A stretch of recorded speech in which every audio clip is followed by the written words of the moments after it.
Have you ever had that feeling? The feeling that a cold, dark stranger is just behind you, anticipating you, following you, watching your every move. I bet that you have. You may not have noticed it, but it has happened to you.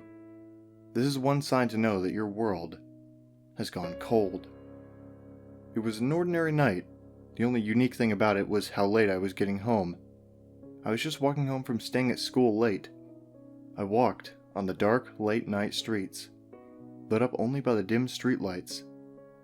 I then got a strange turning in the depth of my heart, causing it to beat fast.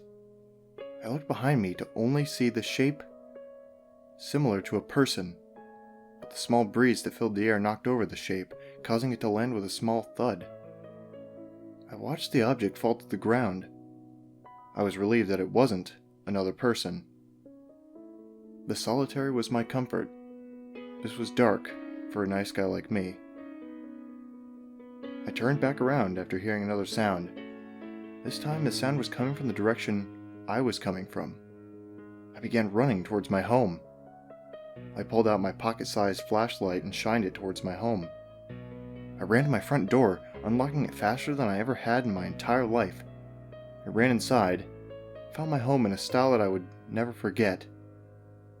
The walls had threatening messages written in multiple different languages, and they were written in blood. I ran through the house. The threats were written all over the house. I climbed the stairs feeling sick to my stomach, nearly regretting continuing through my home. This is the second sign. I noticed my younger sister in her room, and she was fast asleep. The room was almost untouched. Why? I then went into my room, opening the door slowly. After opening my door, I saw what looked like 3 bodies. They were too mutilated to make out who they were exactly. I fell to the floor, throwing up repeatedly. "Oh, shit!" I yelped helplessly and quietly.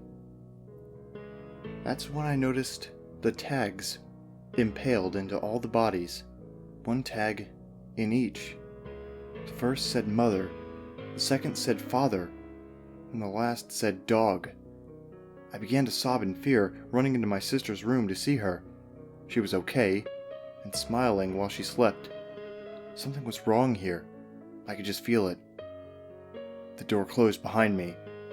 Noises started to emerge from the other side, sounding like slashing and cutting.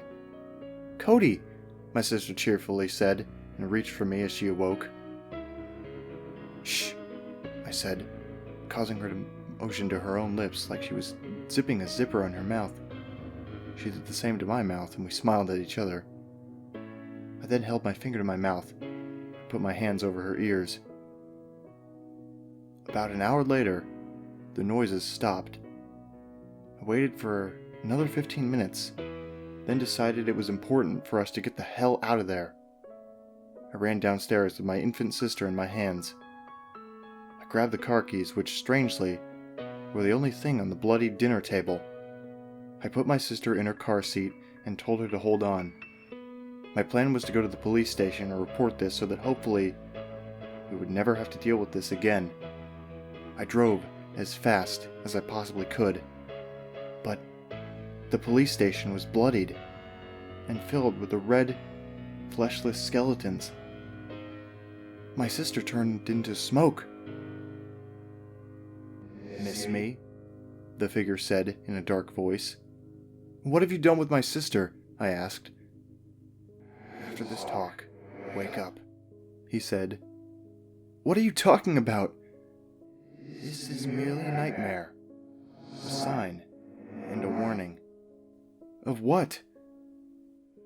"Just wake up. That's all you have to do." Then I did as I was told. And that's it. I'll see you soon. If you have a horrifying dream, such as this, leave your home, town, or city.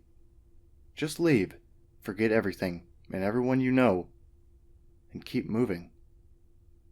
This will help numb the pain when your world goes cold.